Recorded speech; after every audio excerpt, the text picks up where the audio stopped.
So I went up and George let me into the house while Jake was gone. I took photos of all of his animals because while I might not be a PhD student, I paid attention, and I knew he had an endangered species in his care. He wasn't breeding it. It was an unreleasable animal he had taken in from a rescue organization. There was paperwork he had to submit with a $25 fee, and he refused to do it, saying he didn't want the government in his business. I took photos of that animal, all his breeding conditions and a photo of an animal, not allowed in the state, which was in a tank, right next to a window and visible from outside. I then went out for a night on the town with George.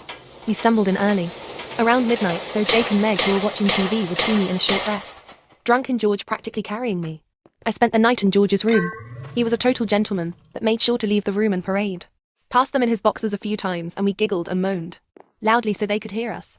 When I went to leave the next morning, Jake said I didn't have to act like a whore in front of him as I ate a donut slowly in my rumpled dress with messy hair while George beamed at me and then planted a kiss on my head.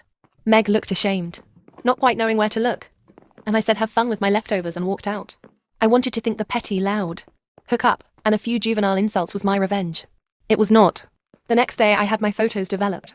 The good old days. And called the State Office of Fish and Wildlife.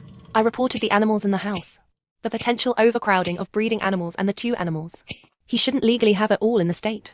And asked them how to make a report. Turns out Jake wasn't well liked by his peers in his program.